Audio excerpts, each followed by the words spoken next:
আমি পবিত্র কোরআনের রেফারেন্স দিয়ে অর্থাৎ কোরআনের আয়াত তুলে ধরে ধরে কিন্তু কথা বলতেছি কিন্তু আমার মনে হয় এ ব্যাপারে আপনাদের কোনো দ্বিধাদ্বন্দ্ব থাকা উচিত না, তাই না?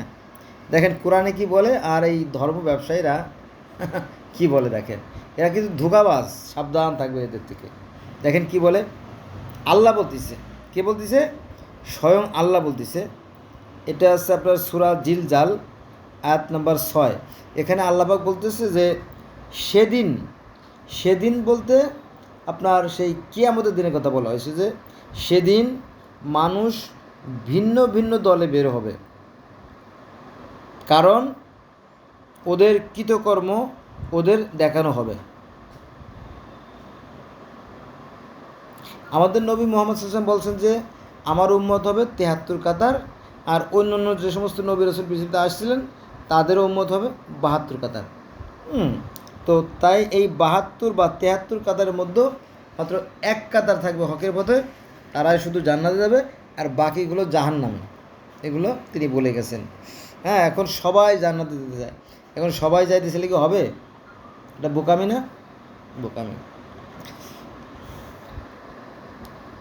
তো আল্লাহ বলতেছে যে সেদিন মানুষ ভিন্ন ভিন্ন দলে বের হবে, কারণ ওদের কৃতকর্ম ওদের দেখানো হবে, কে কী আমল করছে সেটা দেখানো হবে।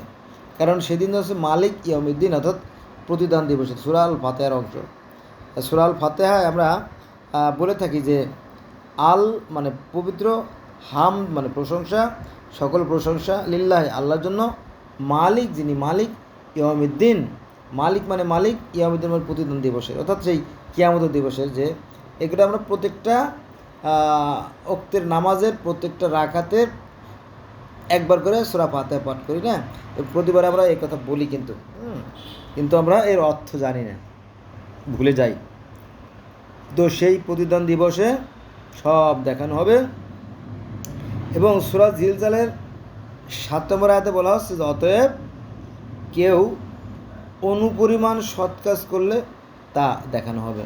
যদি কেউ অনুপরিমাণ বা বিন্দু পরিমাণ, যারা পরিমাণ ভালো কাজ করে তার প্রতিদান সে পাবে এবং তাকে দেখানো হবে। এবং কেউ যদি অনুপরিমাণ অসৎ কাজও করে তাও তাকে দেখানো হবে। হ্যাঁ, এটা হচ্ছে সূরা জিলজাল আয়াত নম্বর 6 এবং 7। বোঝা গেছে সেটা?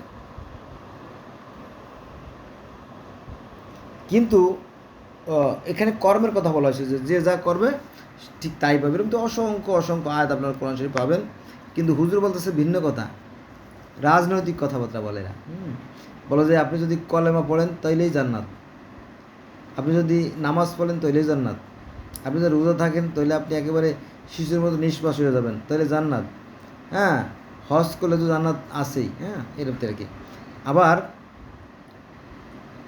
বাসে, ট্রেনে, রেলে, হ্যাঁ, এই সমস্ত জায়গায় আর এক ধরনের ধোঁকাবাজ আছে। কি বলে জানেন?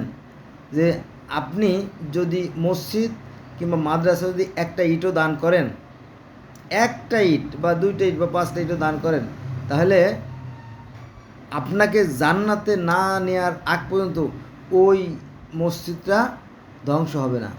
সে সুপারিশ করবে এবং আপনাকে জান্নাতে পাঠানোর পরে ওটা বিলীন হবে, এমনি আর কি কথাবার্তা বলে। তো মানুষের মনে তো একটা আশা থাকেই, তাই না? তো যারা সাধারণ মানুষ তারা তো বলছে পাইছি রে, তখন কি করে পকেট থেকে 10-20 টাকা, 50 টাকা, 100 টাকা দিয়ে দেয়, বুঝছেন? এটা হচ্ছে ধোঁকাবাজি ব্যবসা। কিন্তু এখানে বারবার বারবার কোরআনে কি বলা হয়েছে? সৎকর্মের কথা বলেছে। সৎকর্ম যারা করবে তারা পাবে ভালো পুরস্কার, আর যারা মন্দ কাজ করবে তারা পাবে মন্দ পুরস্কার, মানে জাহান্নাম, সে যদি যারা পরিমাণ হয়। কিন্তু হুজুর বলতেছে যে না, তওবা করলে নাকি সব মাপ। এ কথা কোরআনে নাই কিন্তু।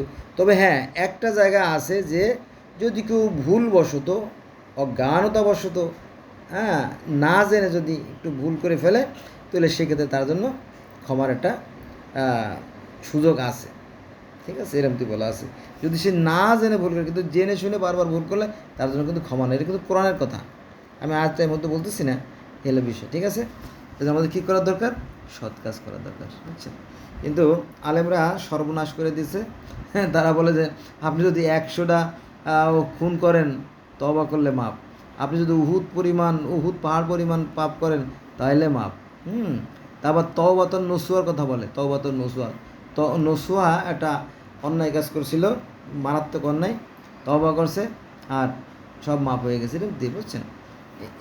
এটা কিন্তু কোরআনে নাই। কোরআনে যেটা আছে যে না জেনে অজ্ঞতাবশত, হ্যাঁ, না জেনে ভুল করে যদি কেউ ভুল করে সেক্ষেত্রে পাবে একটা ক্ষমার একটা অপশন আছে। এটা হ্যাঁ নিশ্চয়ই আল্লাহ পাক ক্ষমা করবেন। এখন কিয়ামতের দিন যদি হিন্দুরা বলে যে আমাদের কাছে তো কেউ দাওয়াত করতে আসে নাই, হ্যাঁ, আমাদেরকে বুঝাই বলাই নাই, তখন তো তাদেরকে তো আল্লাহ মাফ করে দিতে, তো সবাই জান্নাত চলে যাবে, তাই না? বিষয়টা এরকম না, এগুলো হবে না। কারণ সৃষ্টিকর্তা প্রত্যেকের ভালো এবং মন্দের জ্ঞান দিয়ে দিয়েছে। হ্যাঁ, যে যা অর্জন করবে তো তারই জন্য প্রত্যেকটা মানুষের আমলনামাগুলো হার স্বরূপ। ঠিক আছে, এ কথা কোরআনের কথা। তো বন্ধুরা, সাবধান হয়ে যান, ভালো কাজ করেন, ঠিক আছে? মানুষের ক্ষতি করেন না। আল্লাহ তাদেরকে ভালোবাসে যারা তার সৃষ্টিকে ভালোবাসে। ধন্যবাদ।